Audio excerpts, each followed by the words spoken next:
Oh, let's stand and give a big welcome.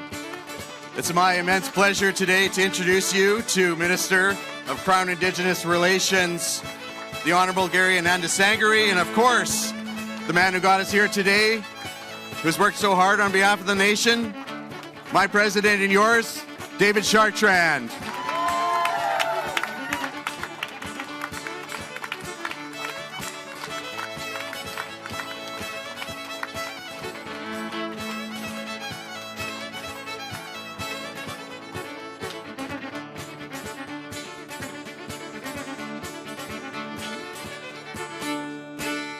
And ladies and gentlemen, for those who can, please rise and remain standing for the entrance of the Honorable Anita Neville, the Lieutenant Governor of Manitoba.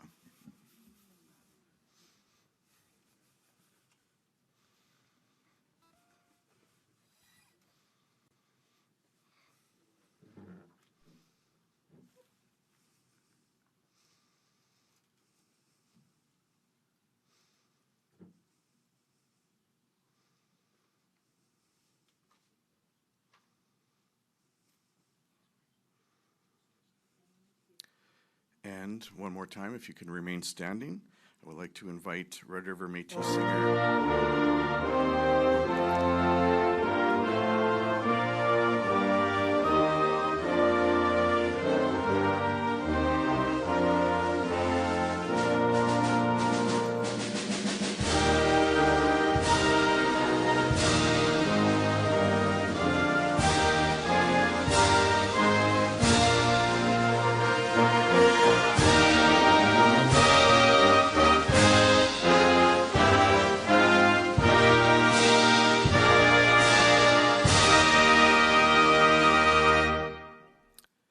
Apologies.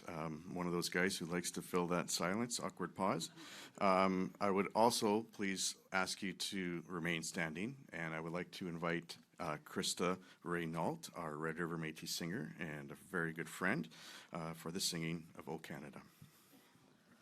O Canada, our home and native land, true patriot love in all of us command. With glowing hearts we see thee rise, the true north strong and free. From far and wide, O Canada, we stand on guard for thee. Et ta valeur, deux fois trempée, protégera nos foyers et nos droits. Protégera nos foyers et nos droits.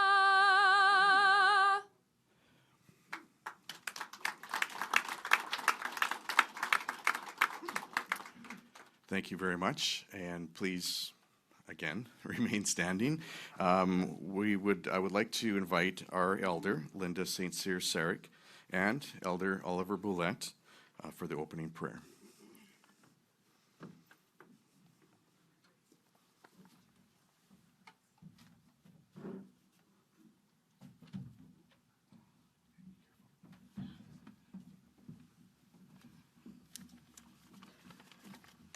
Isn't it great to be a Red River Métis today? Hey, thank you. And we have our Heavenly Father to thank for that. If you would just join me, please. Most gracious Heavenly Father, it's with grateful hearts that we stand before you today. Our hearts are leaping with excitement and relief. Thank you for this day, for the gift of life, and for abundant blessings. We appreciate the opportunity to gather together to witness this historical event. This is truly a wonderful and welcome purpose for a gathering. It's hard not to get emotional. Bless everyone in attendance and those attending virtually. Lord, thank you for answered prayer and for meeting all our needs at the right time. Louis Riel's dream has finally been realized, and for that we are truly grateful. We thank our President, David Chartrand, and his cabinet for their spirit of determination, persistence, and hard work to get us to where we are today. Thank you, Lord, for continuing to bless us, the Red River Métis. In your holy name we pray. Amen.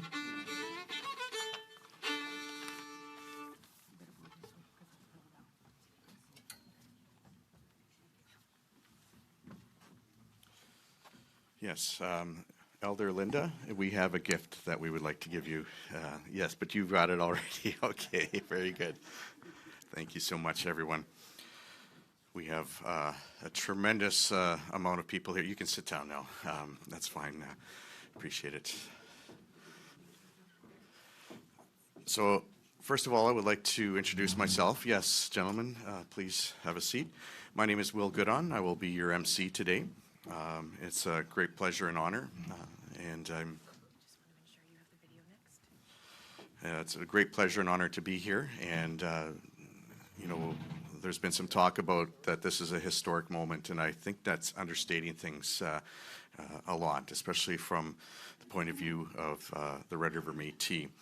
I wanted to welcome everyone who's here today, welcome everyone who's watching virtually, and those who are here in spirit who have done a lot of the hard work and on whose shoulders we're standing today. Thank you again, Elder Linda, for your prayer.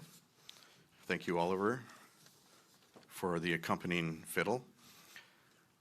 We are now going to show a video, and this video will give us all a glimpse on how we got here today. In 1870, Louis Riel's provisional government negotiated Manitoba into Confederation.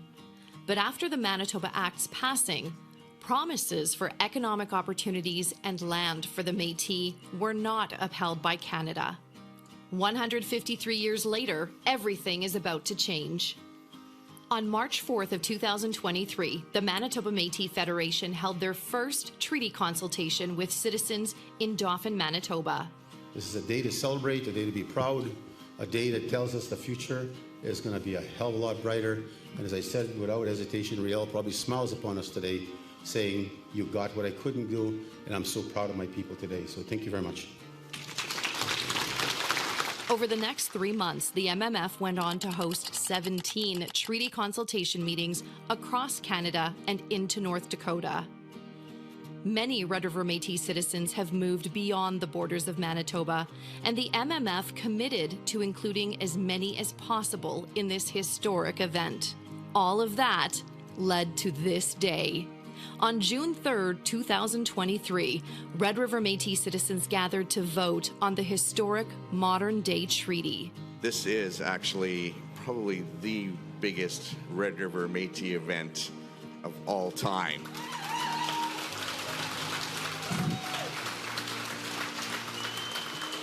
We had thousands on the buffalo hunt, but we have thousands here today. We have satellite locations in Toronto, Ottawa, Vancouver, Thompson, Napaw, Dauphin, and Selkirk as well, and upstairs as well for Winnipeg region. It's just excitement, hope, pride, resiliency. Like, you could go on and on. Very happy that I'm here with my daughter, with my grandsons at this moment.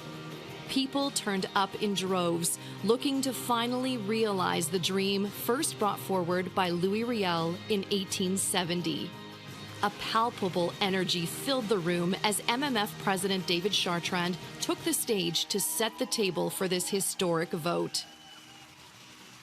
Today, you are about to make history. Today, we have taken ourselves to a place that they stole from us 153 years ago. Today is about a dream that's going to become real. And today is about change. Today, I don't have to shed no tears. I'll shed tears tomorrow. There'll be tears of joy. And, you know, I'm happy for us Métis people. This was stolen from our people in 1870. This was taken away from us. It would have changed the lives of our people today. But I'll tell you what, no matter what it could have done, we know we would have been better off. There's not a doubt about that. But it never took something from us. The spirit. What more can there be? What more could any nation want than the people that are here literally to do what we are doing today, wholeheartedly? It was so emotional. The tears were almost there when David Chartrand was almost ready to cry. It was beautiful. It was a beautiful moment to be here. When I was in school, we weren't allowed to say we were Métis. And now we can be acknowledged by the government, maybe by the people of Canada.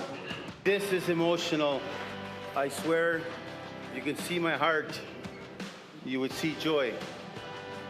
You would see pride. You would see the future.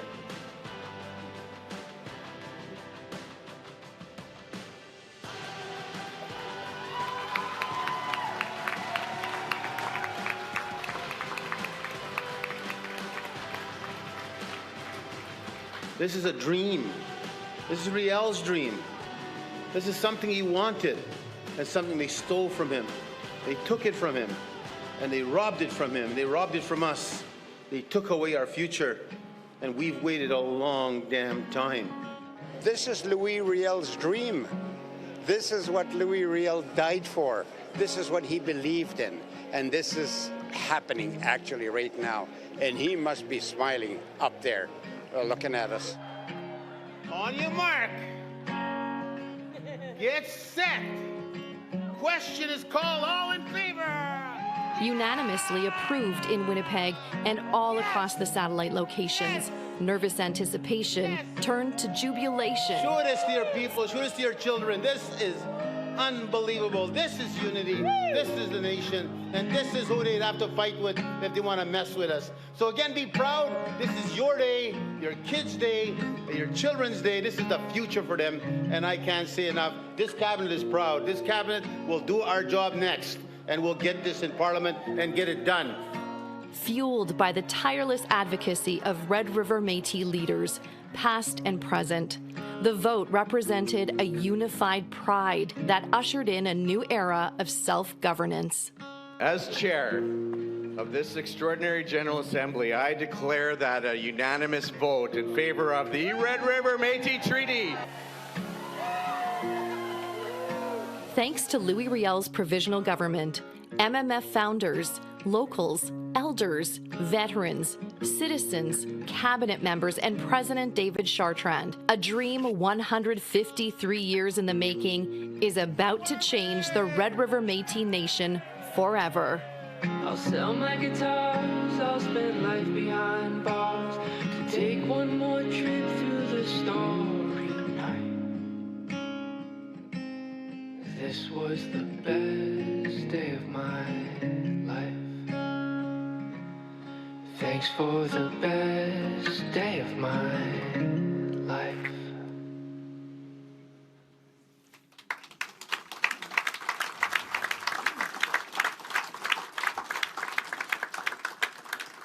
Now, I'm not sure if everybody's crying already, but we can hand out Kleenexes in a little while.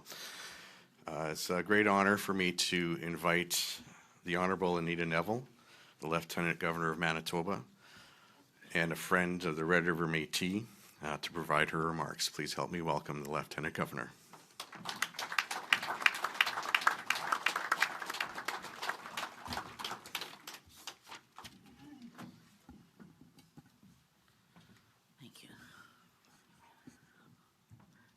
What an extraordinary day this is today, here on Portage in Maine, here in Manitoba, and here in Canada. Fellow Manitobans, members of the Red River Métis community, distinguished guests, friends of all, Today we feel the presence of more than 2 centuries of history. As Lieutenant Governor of Manitoba, I'm pleased to acknowledge, very pleased to acknowledge, that we are gathering in the heartland of the Red River Métis and on Treaty 1 land.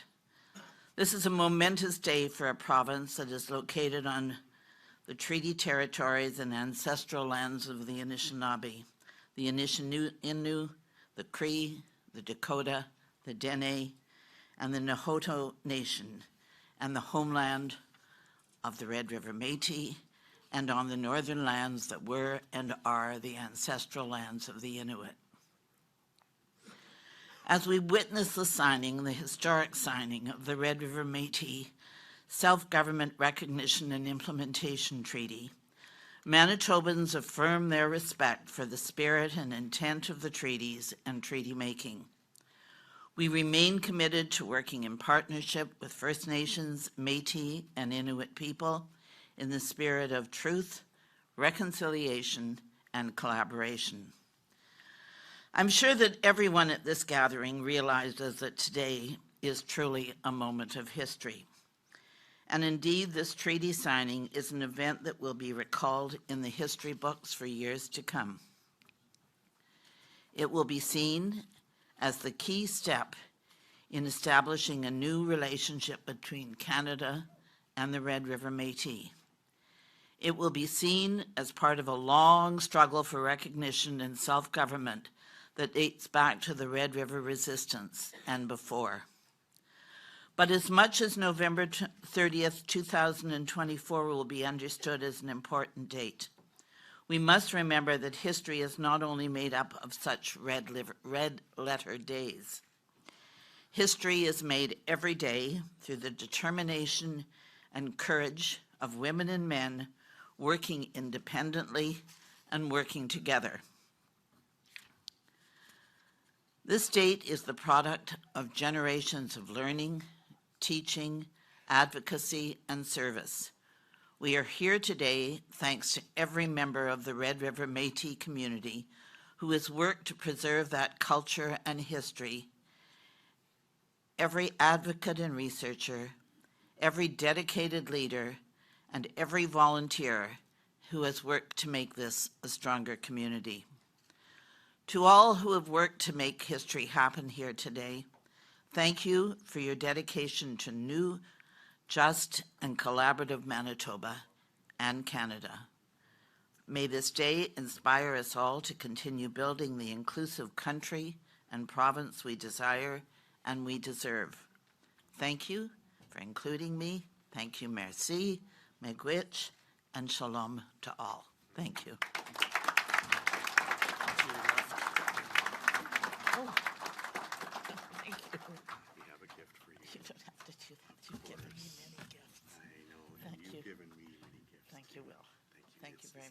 It's heavy, then we'll give it to Jack. Okay. Thank you again. Not necessary, but thank you. Thank you so much.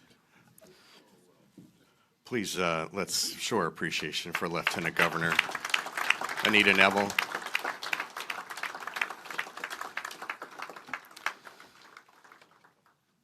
And thank you very much for your kind words. I would like to now invite the man to my left, the Honorable Minister Dan Vandel, our very own Red River Métis in Cabinet, and friend of all of ours, to bring some greetings, to bring some words. Please help me welcome Minister Dan Vandel.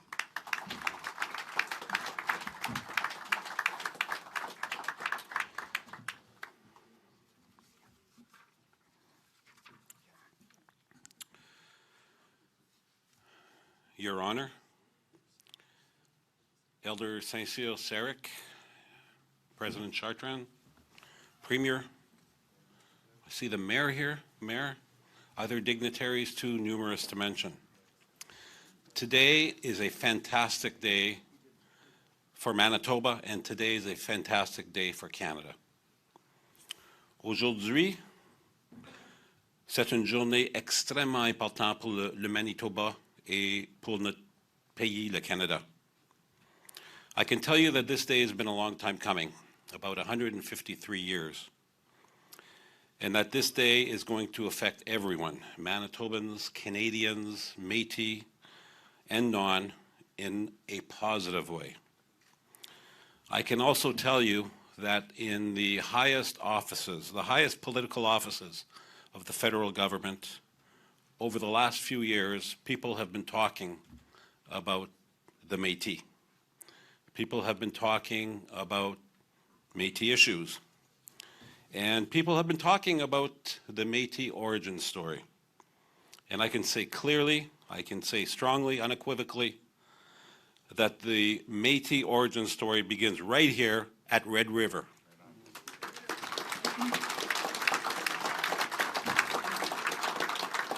C'est ici, à la Rivière Rouge, où l'URL et le gouvernement provisoire a été formé et a organisé.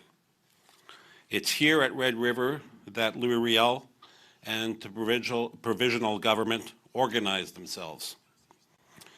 It was at Red River, after much consultation, that the Bill of Rights was written.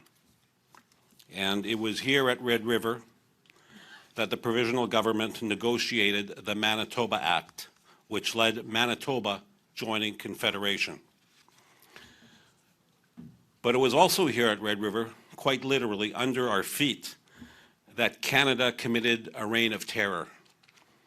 Canada committed a reign of violence, of intimidation, and that Canada failed to honor the land and the economic terms of the Manitoba Act. And let's not forget, if you don't believe me, maybe you'll believe the Supreme Court, that in 2013, the Supreme Court of Canada ruled that Canada failed to provide adequate land provisions to the Métis. In 2013, the Supreme Court ruled that Canada needed to address unfinished business with the Métis. And I was there in 2014 at a hall on McPhillips Street with Terry Duguid, I believe, and Kevin Lamoureux, where our future Prime Minister, the candidate Trudeau, declared that when we are elected, we are going to get the treaty with the Manitoba Métis Federation done. And today, I'm proud that we are here.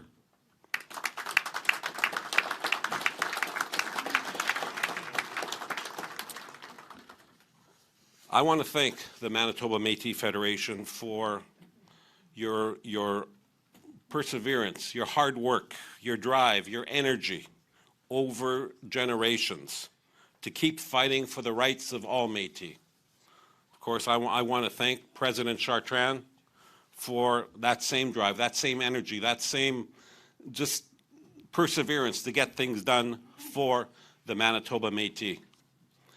I want to thank Prime Minister Trudeau, who in 2014 made the declaration, but a leader, a Prime Minister that gets too little credit for his commitment to reconciliation and for his investment to reconciliation. And I can tell you, as a Manitoba Métis minister who's worked alongside the Prime Minister for 9 years, we would not be here if it were not for the commitment and the drive of the Prime Minister. I want to thank Minister Anandasangaree, who fought relentlessly with the public service and with his cabinet colleagues to make sure that we are here today. Merci beaucoup, Gary. Thank you. There's so many people to thank, so I'm going to cut it off with a last mention. I want to thank Manitoba Caucus. I want to thank Terry Duguid, Ben Carr, Kevin Lamoureux for always keeping their eye on the ball and make sure that we get this done. There is lots of work to do, believe me, that we're halfway there, but we need to get this through legislation now. So the work continues. We are going to be there till the end, and we will get this done. Merci. Thank you.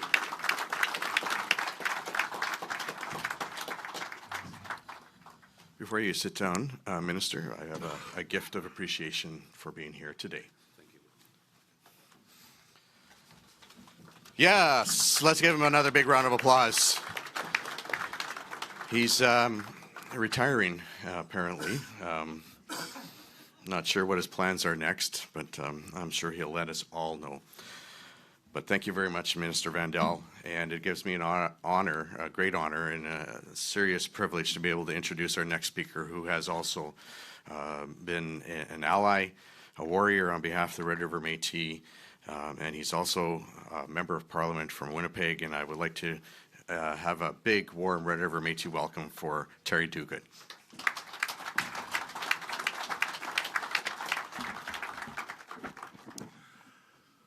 Well, thank you, Minister Gooden.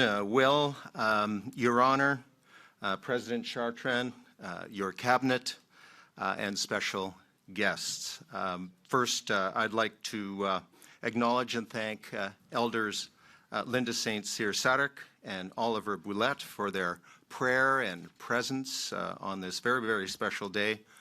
Your wisdom reminds us of the deep roots and resilience of the Red River Métis people and the long journey that has brought us to this day. As many have said already, this is a historic day, one that honors the dream of Louis Riel, now recognized as Manitoba's first Premier. It's a day of celebration, a day of reflection, a day of progress.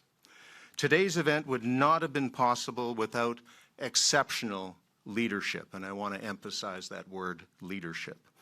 And I want to take a moment to praise the leadership of President David Chartrand.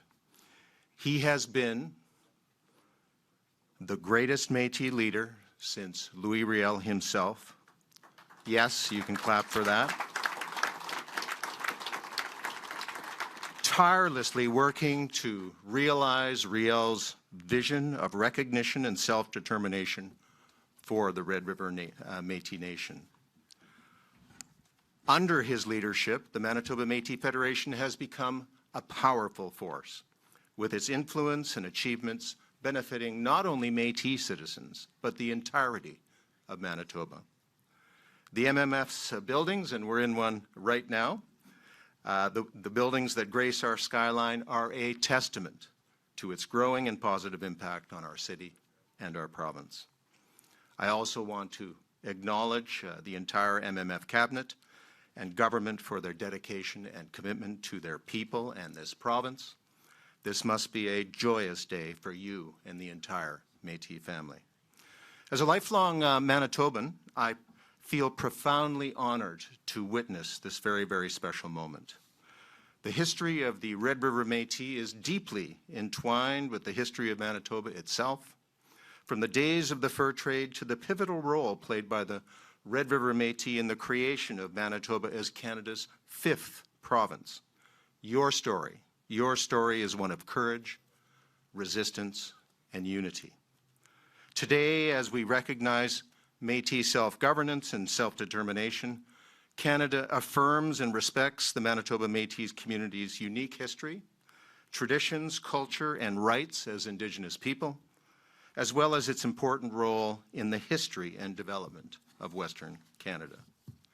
With this agreement, we confirm our commitment to a collaborative process to advance reconciliation, as well as renew and enhance the nation-to-nation, government-to-government relationship based on recognition, affirmation, and implementation of rights. This achievement is a powerful, powerful example of what can be accomplished when governments work together in partnership. Indeed, we have seen the benefits of collaboration between the MMF and Canada in some very positive outcomes, in housing, in infrastructure, in education, in cultural preservation. And I want to especially acknowledge, as Dan did, Minister Gary Anandasangaree for his steadfast commitment to your cause. As a human rights lawyer and a passionate advocate for Indigenous people, he approached this issue with determination and compassion, ensuring that the Métis Nation's right to self-governance was properly recognized in the treaty that will be signed today. You know, I would catch Gary walking down the hall after a meeting with President Chartrand, and I'm not kidding, he would be rubbing his arm. And I asked him, Gary, what's the matter? He said, David Chartrand nearly twisted my arm off. That is a true story, folks, and Those negotiations were hot and heavy, but I can tell you Gary put his shoulder to the wheel and got it done.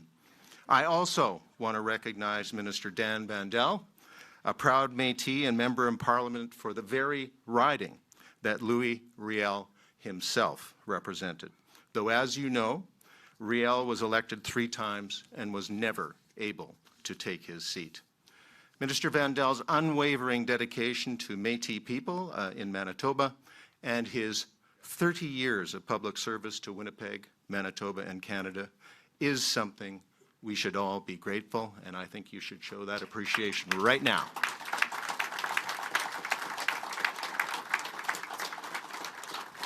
So today we are finally recognizing Red River Métis self-governance. We are fulfilling a promise that was first envisaged by Louis Riel and carried forward by generations of Métis leaders. This is not just a victory for the Red River Métis. It's a victory for Manitoba. It's a victory for Canada. So let us celebrate this historic milestone together. Thank you.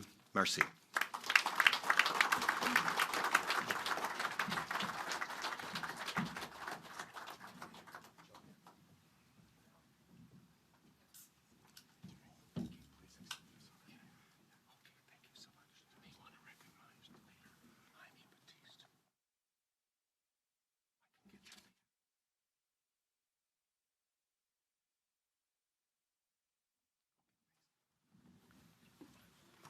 Thank you very much, Terry. You know, he's Energizer Bunny. He gets things done and he keeps on going and going and going, and something that we really appreciate to have a friend like that. Thanks again. Please, let's show appreciation to Terry again.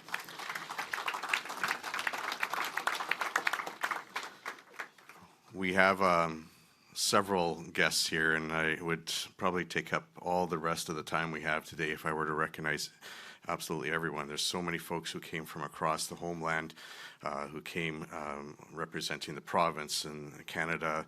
Of course, we've got our MPs from Manitoba, Ben Carr and Kevin Lamoureux. And of course, Jaime Batiste, he's the chair of the Indigenous Caucus, am I correct? Yes, that's right, in the Liberal Party. And thank you very much, Jaime, for being here today. And like I said, there's a lot of very important people here. And there's a lot of our grassroots people who are watching on live stream, and we wanted to give them a big shout out because, you know, we wanted everyone to be here, and that's without a doubt the intention that all of us had. But you know, this was how we were able to put this together with a short time notice, and we want to say thank you for those who are being here, those who are watching, and of course those who helped us build what we have today. I'm very pleased to be able to welcome up Premier Wab Kinew. Premier Kinew is responsible for the recognition of our first Premier, Louis Riel, and he did that with the very first act when he formed government. And symbolic, yes, but also it's he puts his money where his mouth is, and it's something that we appreciate. Please help me welcome our Premier, Wab Kinew.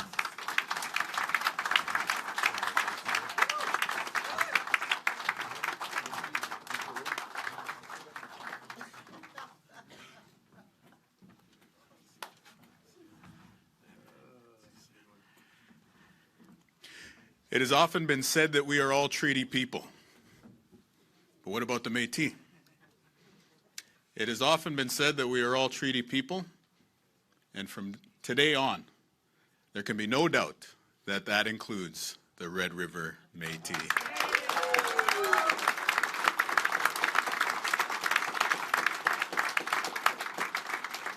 This is a tremendous victory, and it's certainly been a long time coming. So on behalf of the province of Manitoba, I want to extend congratulations to the national government of the Red River Métis, the Manitoba Métis Federation, to President Chartrand, to all the MMF cabinet ministers who are here, and to all the citizens of the Red River Métis across Manitoba and across Canada. I also want to extend our congratulations to the Government of Canada. This is a significant step in reconciliation. And as we have heard, it is because of the hard work of Ministers Anandasangaree and Vandel, and of course MPs Duguid and Carr and Lamoureux and Baptiste and many others. And so I really want to highlight the important work that you have done to bring us here to this important moment. This is something that I think speaks to the fact that we are one province, we are one Canada, and as we move forward together, the idea that Métis citizens will always know that their rightful place in our society, in our country, is acknowledged and honored in the proper way, that can only mean good things for the future generations. Alors, je suis très content, très heureux d'être ici pour féliciter le peuple métis et puis le gouvernement du Canada. C'est un moment historique, un moment important et puis absolument un moment qui lance un message aux jeunes de notre province et puis notre pays que tous les Manitobains, incluant les Métis, ont un parti très important dans le futur et l'avenir.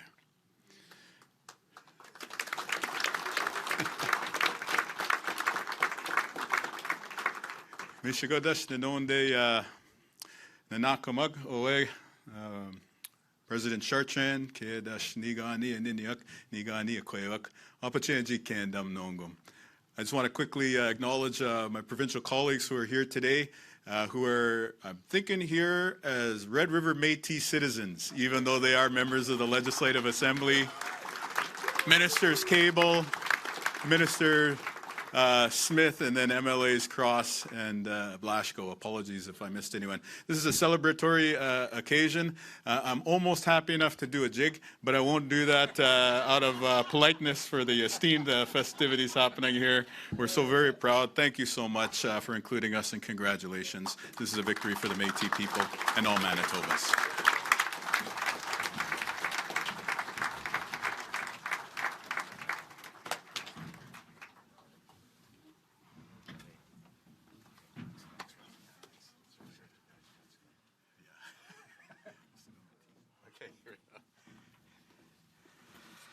Thank you very much.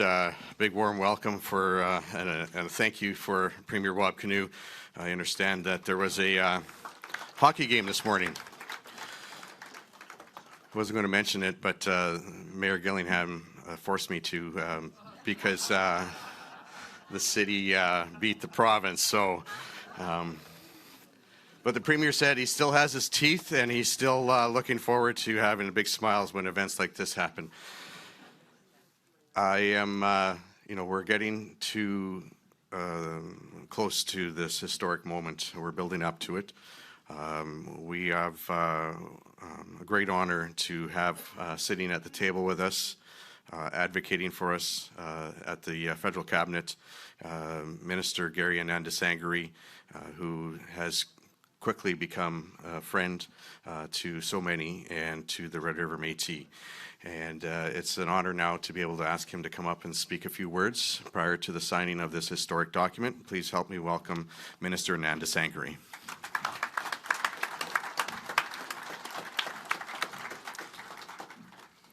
Tanzi, hello, bonjour, and thank you for the very warm welcome. In fact, I would say very heated welcome with the Manitoba Métis Federation. In fact, we were experiencing this heat at the negotiation table, not on the day of signing, David, so I think we are at a point where we could truly celebrate today. It's a pleasure to be back in Winnipeg on Treaty 1 territory in the homeland of the Red River Métis.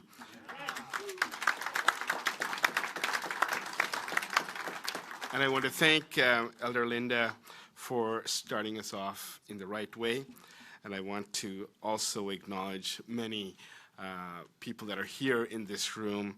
And I will start with my dear friend, President David Chartrand, who I would say since my appointment, and even before that, has been a very strong friend that has worked very hard to advance rights of the Métis Nation. And he has been relentless in his advocacy. And I can truly say I was appointed on July the 26th, and I think I called him either the day of or the day after, and he said, get on a plane, come to Winnipeg, and let's get this signed. Then he said, let's have an event on October the 14th where we're going to be doing the signing. And of course, it was my birthday that day, so I said, President, I'll be there, but I'm not sure if we'd be ready to sign. But he did not relent. We were on the phone virtually every other week. We met on over a dozen occasions, if not more. And through the hard work of him and his team, I want to acknowledge all the team members who have been supporting the President. We're here today. So thank you, President, for your unwavering leadership. I want to acknowledge the Lieutenant Governor. It's really good to see you again. And of course, Premier Wapkunu. And I was there at the last assembly in October of 2023, where he said to a standing ovation that the Manitoba will recognize Louis Riel as the first honorary premier of this province. And I was so heartened to see that come through a few weeks later. So thank you, Premier. Thank you for your leadership as well. I want to thank Mayor Scott Gillingham. Thank you. Good to see you. And let me just talk about some of my colleagues. Manitoba is blessed to have a number of MPs who have been working very hard to advance Manitoba, issues in Manitoba. And it starts with Minister Dan Vandel, who has for many years been an advocate for Métis rights. He's been a strong human rights champion. But as a Minister of Northern Affairs, we share a portfolio, and it's been remarkable to see the work that Dan has done over his tenure. And as he retires, and I don't know what you're going to do in retirement, Dan, but as he retires, I do want to say that this is a very special moment, I think, for you, for us to witness your advocacy coming to fruition. So thank you for your leadership, my friend. And of course, Terry Duguid, who is representing the Prime Minister here today. Thank you, Terry, for your leadership. And of course, my friend Ben Carr, as well as Kevin Lamoureux, all of them collectively form the Manitoba Caucus. And we've been talking about this now for over a year. And they keep bugging me, saying, like, what's taking so long? What's taking so long? But a couple of days ago, Wednesday, I pulled them aside and said, okay, guys, we're ready to go. And they're all here today, so I want to thank them for their leadership. The work that we've completed so far will not be done until Parliament recognizes this by way of a bill, and I'm here and so heartened to see my good friend and Parliamentary Secretary Jaime Batiste here, who will be leading the charge in Parliament to make sure that this becomes law. So thank you, Jaime, for being here. And let me also acknowledge May Fai, who is a former member of Parliament, who is here on behalf of Sébastien Lemire, who's the critic for the Bloc Québécois on Indigenous issues. So I really appreciate you being here. Merci pour vous. And I also want to acknowledge our Member of Parliament from Elmwood Transcona, Leila Dance, who's also here today. Thank you, Leila, for being here. I know I spoke to Leah over the weekend, and I know she really did want to be here as well, so I want to acknowledge Leah. President Lamouche, thank you. Thank you for being here and showing your solidarity. It's very important that you're here representing the Métis Settlements General Council. Thank you. And let me also acknowledge all the youth and elders and veterans and everyone else who are Métis citizens that are here today. This announcement's long overdue. The signing of the Red River Métis Self-Government Recognition and Implementation Treaty. Le signataire du traité de reconnaissance et de mise en œuvre de l'autonomie gouvernementale des Métis de la Rivière Rouge. Some of you were here when I first attended your annual General Assembly back in 2023 when I was initially appointed. We talked about advancing this. It is truly a moment that we have all been waiting for.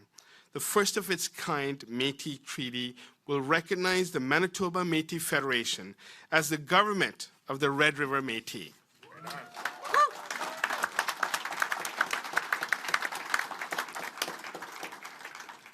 This is a significant event. It affirms your inherent rights to self-government as well as lawmaking powers over citizenship, elections, and internal operations. Now, I want to be clear. For over 2 centuries, the Red River Métis have established their own governance structure, made and enforced their own laws, and followed their own traditions and customs. This treaty represents a solemn commitment to provide constitutional protection. At its core, this is about self-determination. It's about advancing the basic right of Indigenous peoples to organize and govern themselves. Now that the treaty is signed, the next step is introducing federal legislation to bring it into effect, and I hope to advance this in the coming days.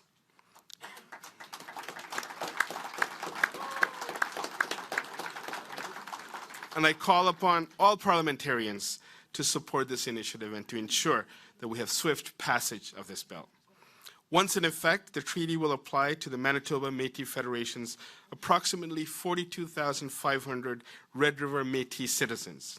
It will be the first treaty of its kind concluded with a Métis government in Canada.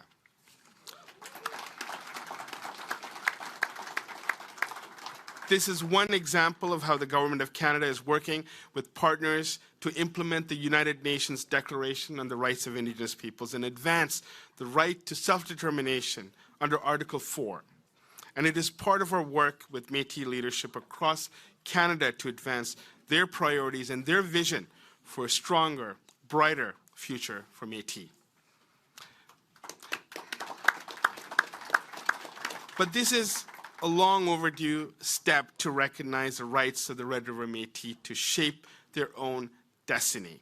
And it formalizes our government-to-government relationship with the Manitoba Métis Federation. I want to offer my heartfelt gratitude and congratulations to everyone who have made this possible. The Manitoba Métis Federation, its leadership, Red River Métis citizens, elders, and our negotiating teams. And I want to acknowledge Mike Schnitz. I think Mike's right there. Mike, wave. And Deborah Corbier. I don't know if Deborah's here. I haven't seen her, but I also want to acknowledge Deborah. This is the federal team. I also want to acknowledge Jim Aldridge and, of course, Al Benoit. Al's right here. Who were relentless on their work on the Manitoba Métis Federation side. As a great leader, Louis Riel, said, "We must cherish our inheritance. We must preserve our nationality for the youth of our future. The story should be written down to pass on." That is what we're doing today. We are writing this story.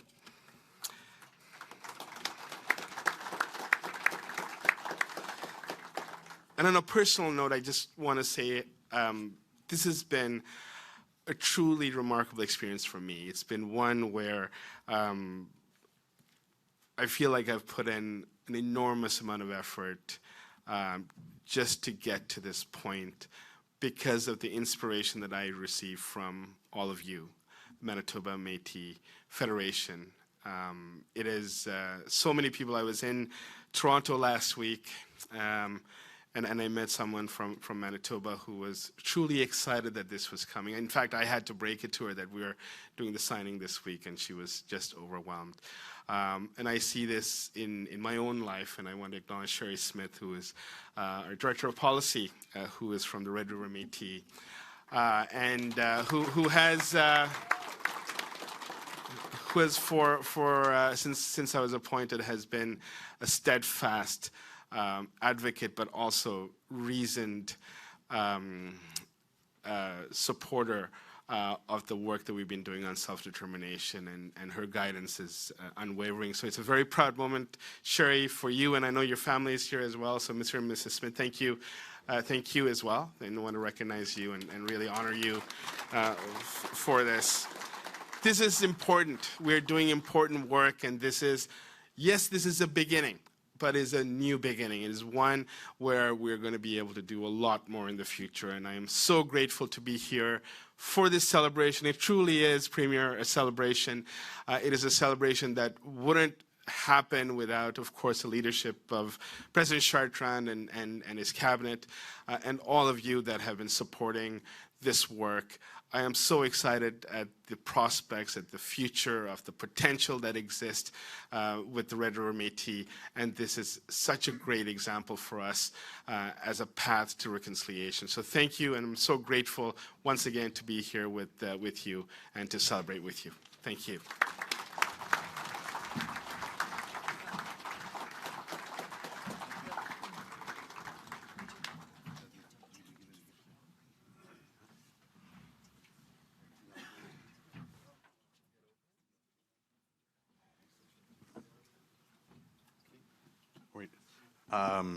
Minister, we have a gift for you, and we actually have our Minister of Governance who will be presenting it, Minister Judy Mayer. So please, on behalf of the Red River Métis government, we express our appreciation.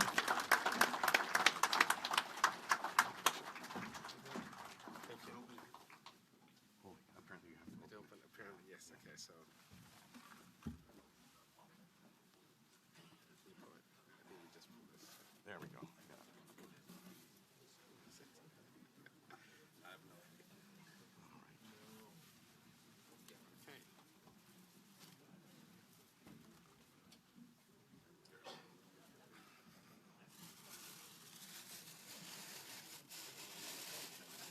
That's wrapped very well. Oh, wow.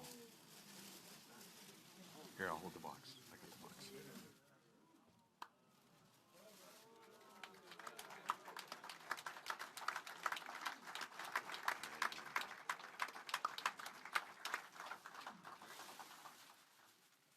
Don't leave it lying around. There'll be people who will steal it, including myself. So, beautiful. I told them not to leave it lying around. There might be someone who might steal it. Not me, of course, but yes, that's a beautiful, beautiful gift, and it's on an amazing, amazing day that we celebrate with the gifts that we do as a part of our culture. So we are going to be hearing from our last speaker for the day. I've introduced this gentleman for almost 30 years, and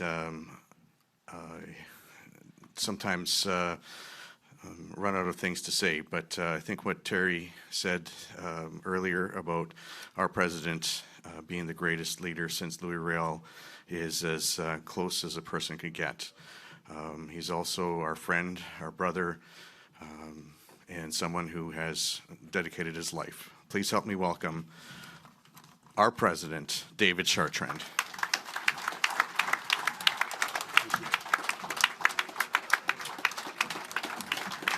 Thank you. Thank you very much. Thank you. Thank you very, very much, everybody. Thank you. It means so much to me. Of course, I want to acknowledge our elder for the opening prayer. Linda's beautiful prayer.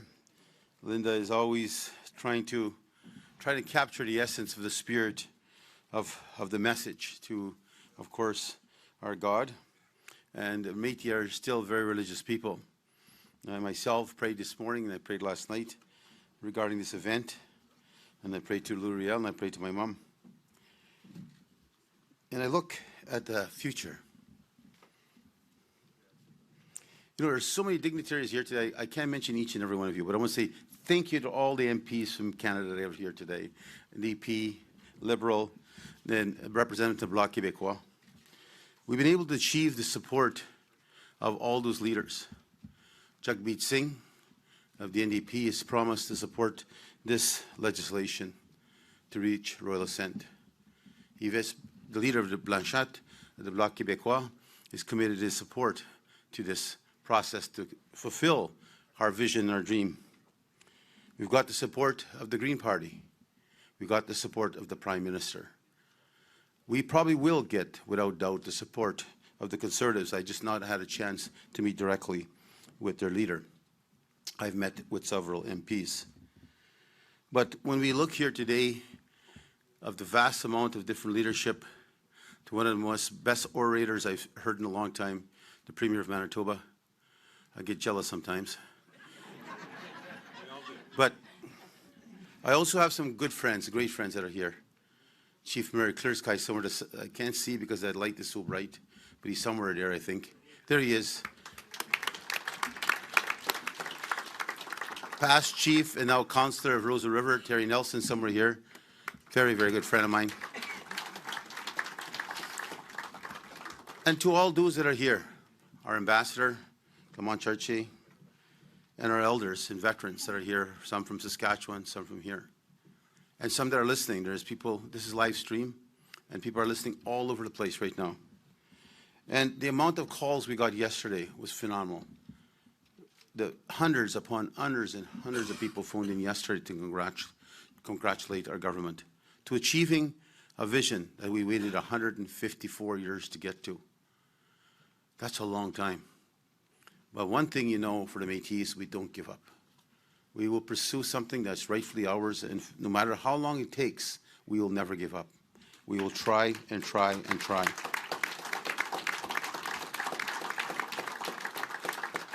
You know, people have asked me this morning, I was inspired, because I really don't like reading speeches. But I was inspired this morning about the feeling, and my emotions were running. They're still running right now. You know, people that don't know what we've gone through, people that don't know what our people have suffered through, being treated as worse than second class, being pushed to the side, and always watching everybody else get everything. You know how hard it is to tell your people, your family, that it's wrong. It's absolutely wrong. But to this day forward is going to change. You look at our history. You ask yourself, for example, the veterans. They went not long after the last battle in Batoche. 35 years later, they were seeking us after they went to war with us and killed us. We still went to a country that took us to war, in a country that treated us with hostility and despise. But we still went because we believe in democracy, the right to protect those that can't protect themselves, and to fight for freedom. And many of our veterans did not return after World War I. And those that came home had nothing left for them. We went again in World War II. Mass numbers went. Many are buried in foreign soil today. Many came home and ended up being drunks because they were broken. Broken. They've seen so much dead, bloodshed, and pain. But they came home, and their children saw their dad, their grandpa, and understood him to be a drunk as he passed this world, not realizing that this country abandoned him because the story was never told. Not realizing the Métis went for simple things, even like eyeglass or dental. And the bureaucrats would tell them, you think you deserve it? Were you shot at? Were you in the front lines? That's what they received when yet the promise was an economic head start to rebuild their lives. That's how the Métis were treated, fighting for a country they still loved, a country they helped build. And it took, what did the veterans want? 7 little letters from the alphabet. 7 little tiny letters out of 26 to say, I'm sorry. I'm sorry for what I did to you 75 years ago. And we're going to make it up. So I do thank Canada for coming to terms, although it took 75 years. You heard people speak of our land claim. That took 143 years for us to find justice in this country. Why is it that we had to go to court to fight for it? Because no one wanted to recognize who we are. Nobody wanted to recognize that we're rights-bearing people. We've always had that right and protection of who we are. We fought for that.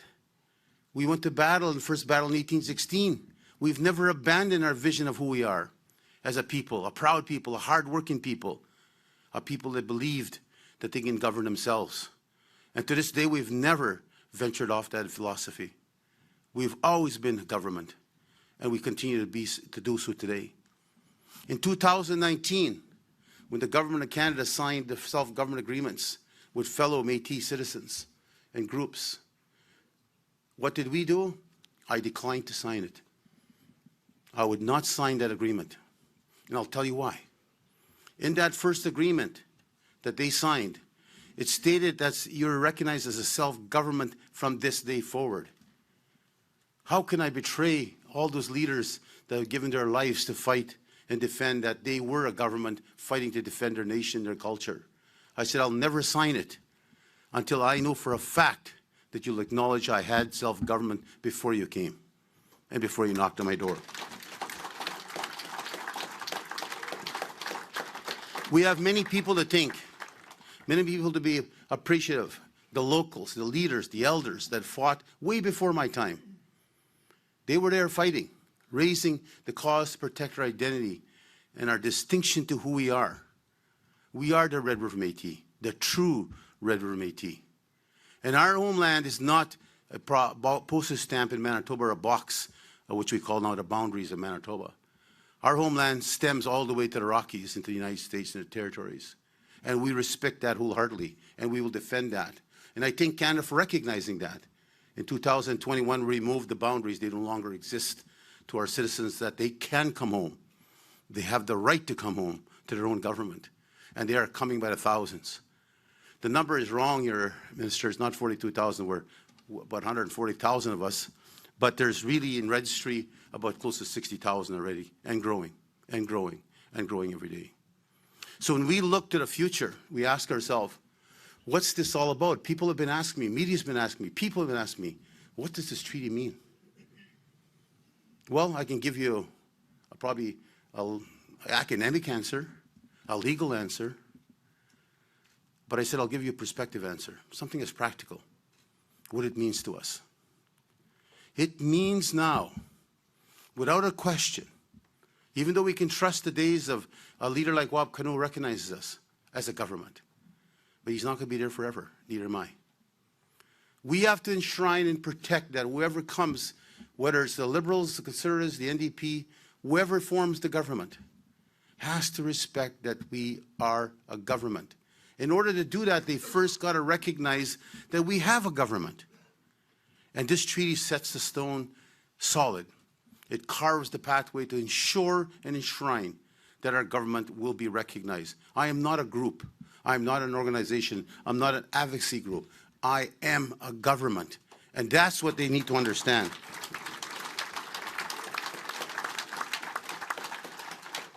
When people start to look at it from that perspective and recognize these struggles, how hard it is, and it's always been for the Métis, that still probably I cannot answer why.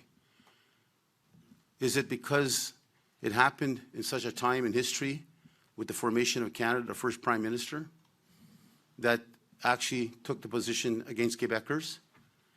When our leader was being murdered in the Northwest Territories and being called a traitor, not allowed to take his seat as a member of Parliament elected 3 times. No one in this country stood up but us until Quebec, our cousins, stood up. And they gathered in massive numbers. If you look, 6,000 gathered before the execution and 50,000 gathered after the execution.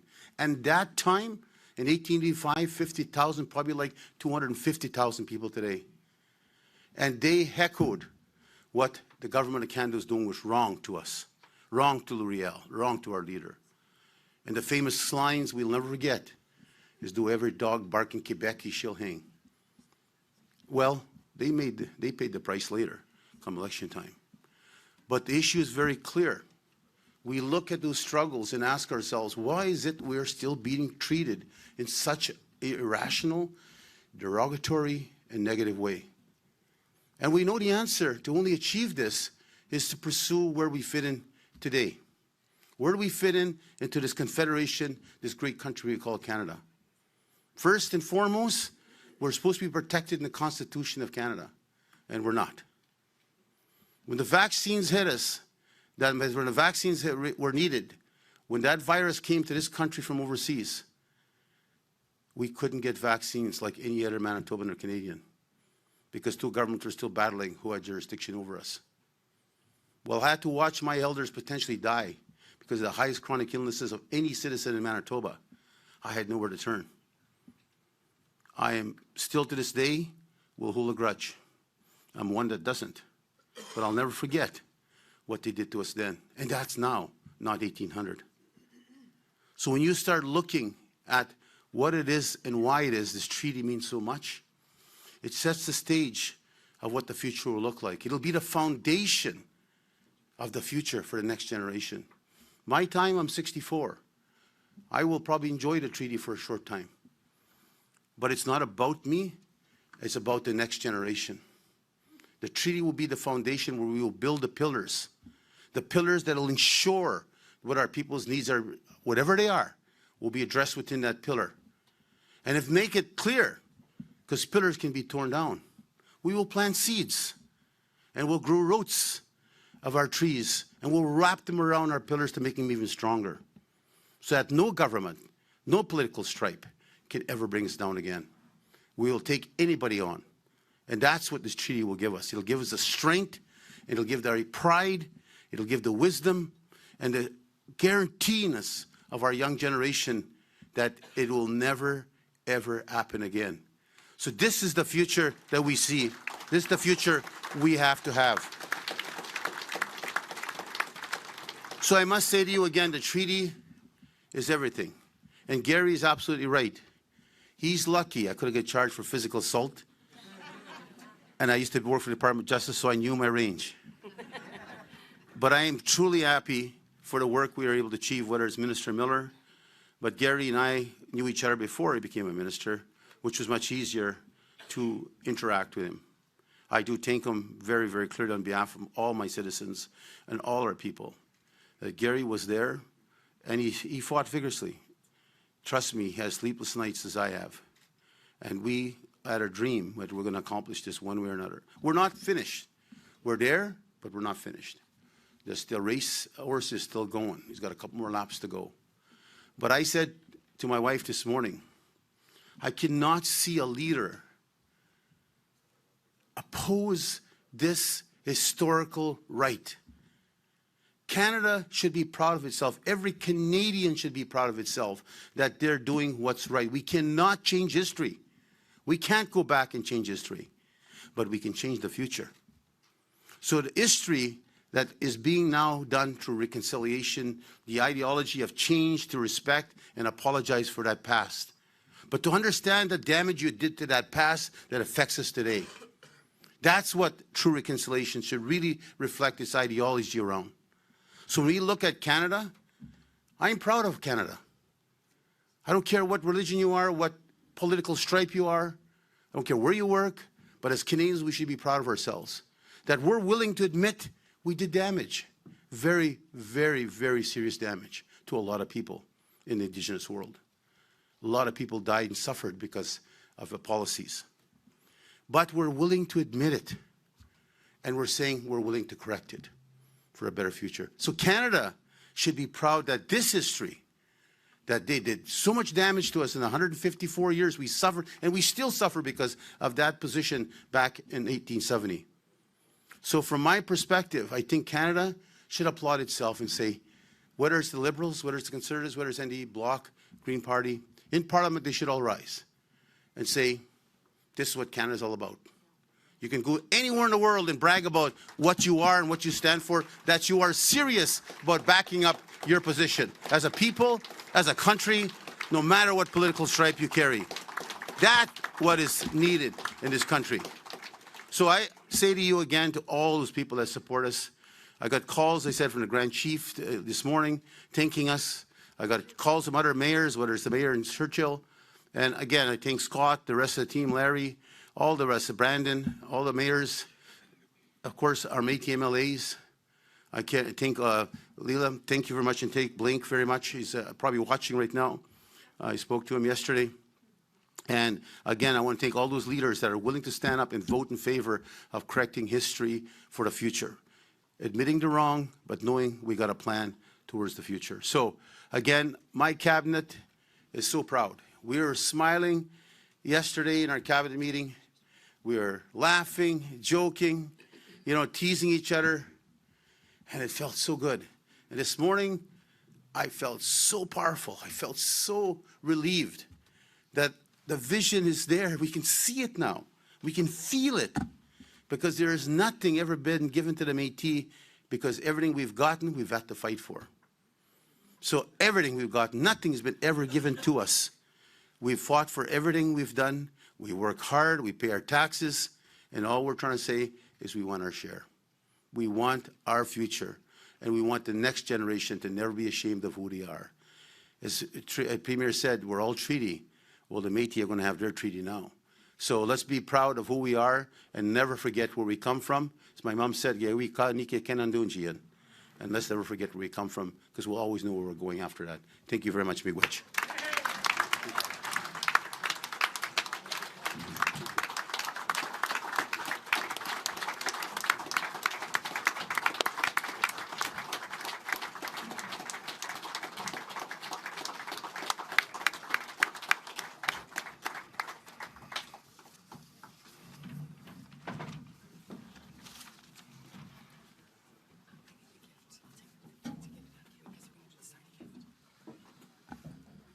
We are going to do the signing now, but I have a couple of quick comments before we do this. We're going to ask people to remain seated. We have several media outlets in the back, and their view would be obstructed of the historic event. Of course, you can express yourself once everything's said and done here, but if I can just maybe explain a little bit here. So we have President Chartrand on behalf of the Red River Métis. We have Minister Gary Anandasangaree on behalf of the Government of Canada. Witnessing from Canada, Minister Dan Vandel. And witnessing from the Red River Métis, Mr. Alan Benoit. I'm not sure if they want to show the covers of the treaty. They're specially made covers.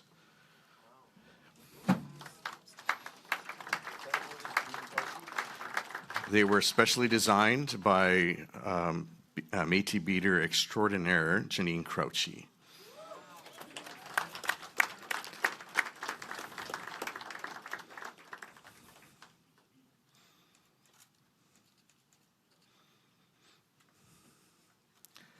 So, can we do the honors, gentlemen? Start your engines.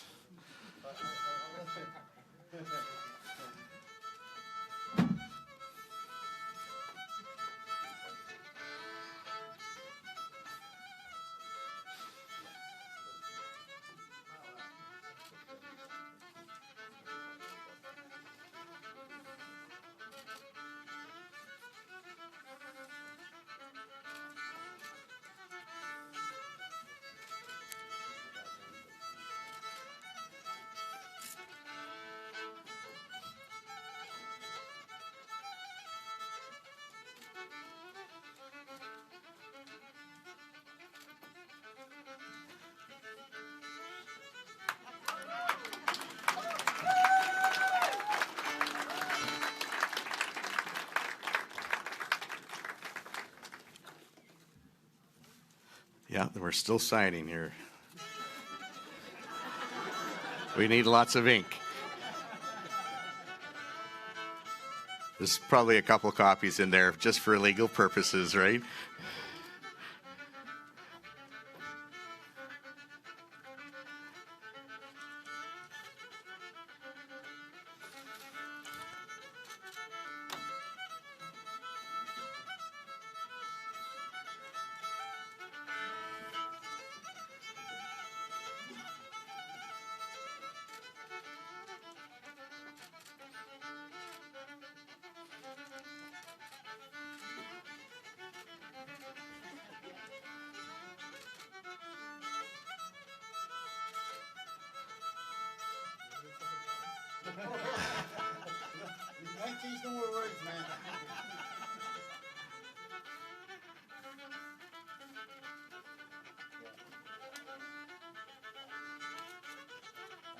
has not done a treaty, you'll not believe the amount, every period, every comma, every I, every B, the nightmare we went through. And for those of you who were holding your breath during this, you can breathe now, and we can celebrate. We can celebrate the Red River Métis. So I have been asked to read a note that was created by Janine Crouchy with respect to the beadwork that was created for the front. The cover of the treaty was created by Red River Métis master beadwork artist Janine Crouchy.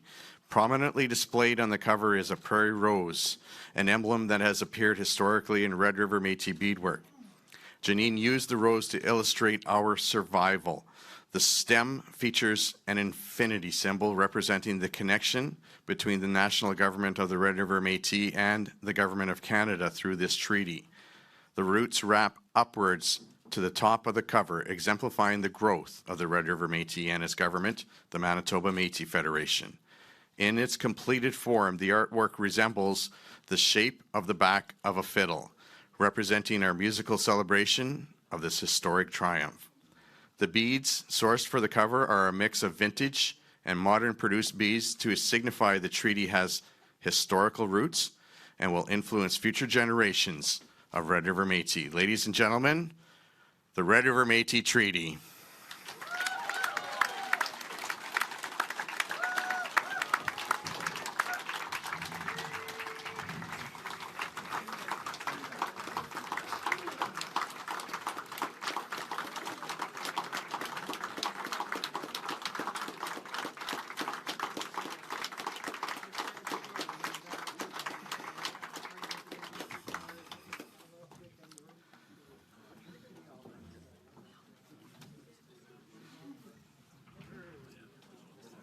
We have a gift.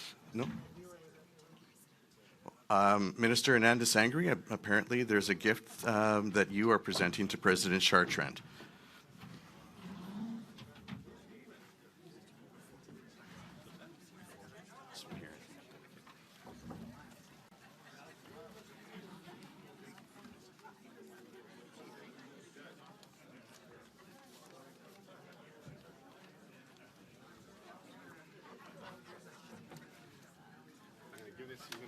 Everyone's attention, please. We're not quite finished. Closing prayer, don't forget. So President Chartrand, I would like for you to open this. On behalf of Canada, I present you with this gift. It is an oil and canvas painting titled Riel House by the renowned Métis artist J.D. Hawk, who I believe is here today. As you all know, it depicts the historic Riel House in St-Vidal. Right there. So, thank you. Thank you very much. Thank you very much. Thank you. Thank you, J.D. Yeah, thank you. Al. St-Vidal. Yeah. Thank you. Thank you. Well, we're almost done for the afternoon here before the entertainment comes on. Just wanted to, since we've recognized Mr. J.D. Hawk, I just wanted to also explain some of the pictures that you see hanging on the pillars and the walls in the room here today. They were all created, painted by J.D. He was along with us on the journey when we did the consultations on the treaty and took several pictures of elders, of youth, of leaders, of just the time that was happening while the treaty was being discussed. And so those paintings you see there are all for JD. I personally forgot to thank our negotiators, and I apologize to you. You got Jim Aldridge. He's here all the way from Europe, along with his wife. Our lead litigator. You got Murray and Genevieve, one of our Métis, our very own Métis. Of course, we got Al, and we got Walter. Michael, and Steph, I believe. And if I've missed anybody, I apologize. But I also want to thank the Prime Minister of Canada. Actually, he was going to be here. And as you all know, we have a potential tariff war that might exist and cause great economic challenge to all of us in Canada. And we support Canada. We believe in Canada. So he's out. He took off to Mar-a-Lago to have a dinner with the new upcoming president, President Trump. So he's doing his part, and we've clearly accept his regrets because he personally wanted to be here to personally sign the first ever Métis treaty since the days of 1870. But they sent their second best, which is great. So we appreciate that very much. So how about me, Danny Singh? So we have a guest that'd like to come up to a friend of ours. He's the president of the Settlements, the only land-based Métis people in Canada. So David Lamouche, you want to come up? Thank you, everybody. Thank you, David Chartrand. I'm here to present a gift all the way from the Métis Settlements of Alberta. We're so happy to be here today and witness this historic moment. It's been a long time coming, as you said, 153 years. And, you know, it's a very, I guess, a special moment for not just the Manitoba Métis Federation or the Red River government, but it's something very special for all of us. All Métis in Canada are looking at this very closely and very proud of the trailblazing that you've done, David Chartrand, and for that, we'd like to present you a special gift from the Métis Settlements of Alberta. Thank you very much. Ooh, it's heavy. You're very heavy. Very heavy. Holy man. Thank you very much. You bet. Thank you. Congratulations. Yeah.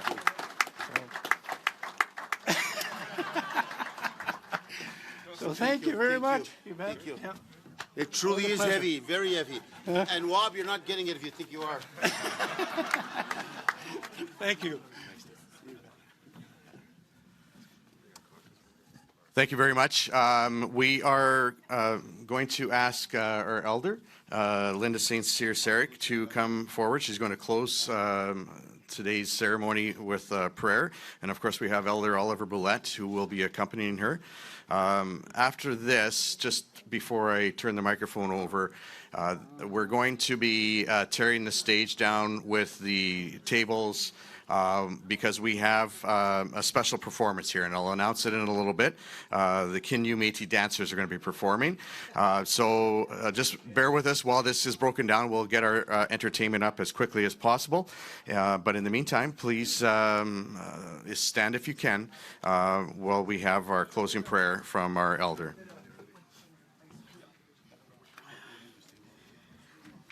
Oh, okay. I don't know if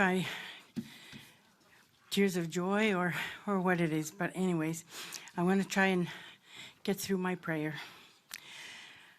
God, our Creator, thank you for making this event successful and for helping us fulfill our goals and dreams.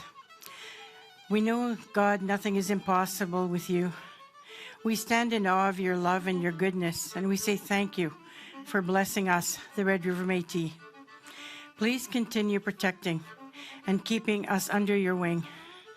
Lord, as this event comes to an end, and we leave here, we ask that your love and grace continues to guide us in everything that we do.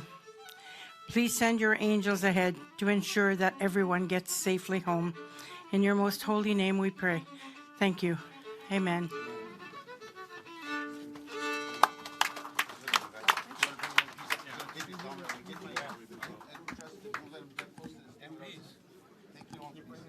So we are going to be breaking down the stage here, but before you go, just a couple of things that may not have been evident here. We are in a building owned by the Red River Métis. So how do you guys feel about having this celebration here today? And while I still have the microphone, just a couple of quick things. I wanted to reflect on a couple of elders in my life. My dad, Senator Ed Head, and my Métis angel, Carolyn Saltel. So we'll introduce the Kinyu Métis dancers in a minute, and while we take some pictures and then move the stage.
What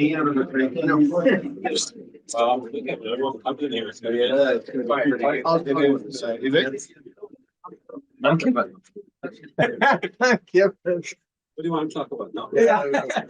Kevin can talk about it. What about that TV? Yeah, for hours. Apologies for the squishiness of the room. You got a wide angle? Got a wide angle on that? Okay, good. All right. I can shuffle over. Do you need to have another? I'm good. Come on in, squeeze in. Yeah. What, you got a small little meeting room? You're gonna put us outside?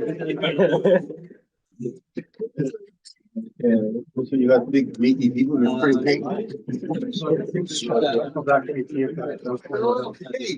We have to do it a little close.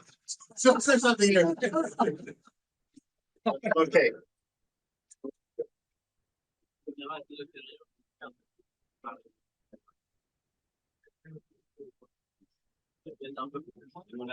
How does it feel?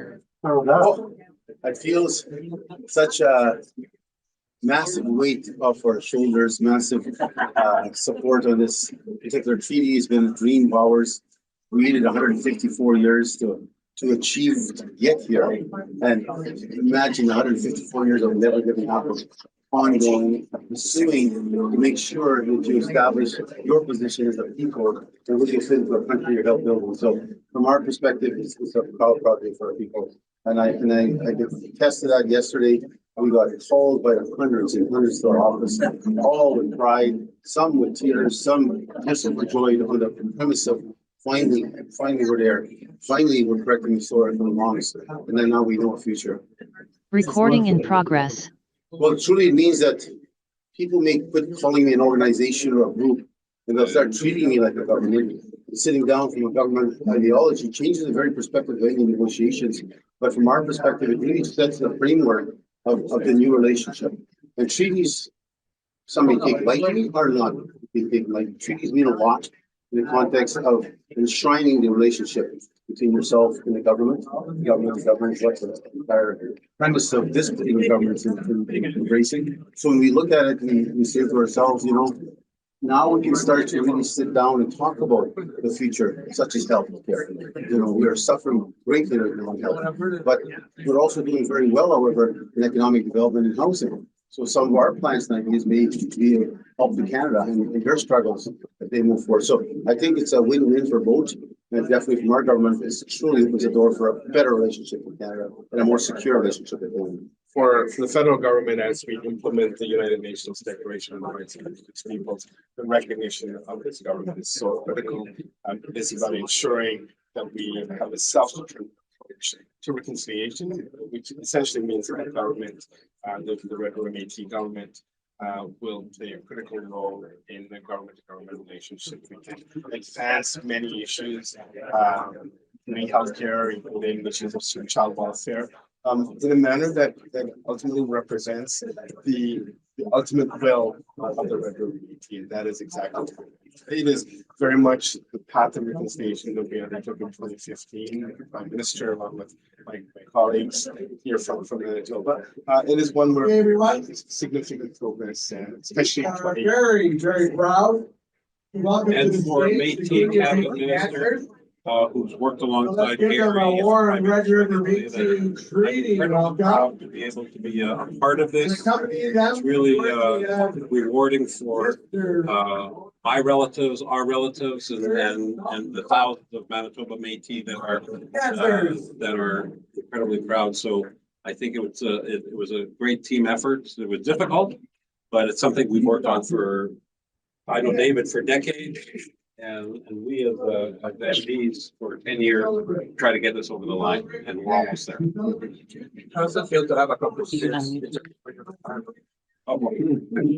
It feels great, actually, and I'm glad that we were able to do this before the cabinet shuffle.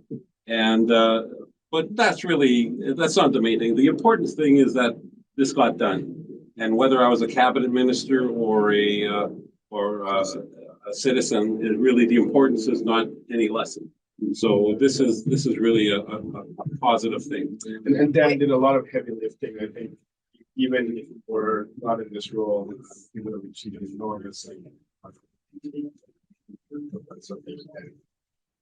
I don't want to lose sight of the fact that we have some online media, so we have a question online. If you guys want to unmute and let them go. Hi. Yeah. I wish I could be here in person. Unfortunately, I cannot. But hi, my name is André Boisjoli. I'm from La Liberté.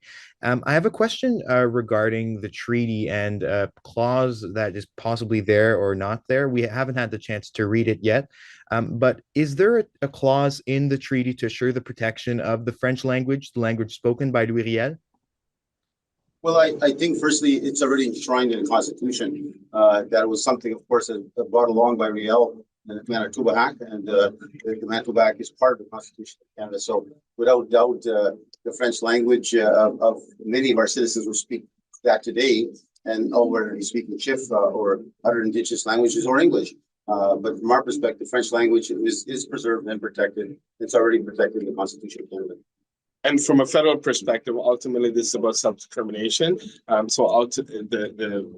This particular government, the Red River Métis government, will be able to establish laws around languages spoken, as well as language of service. That is what self-determination essentially entails. And we're looking forward to seeing how this form of self-determination evolves over time.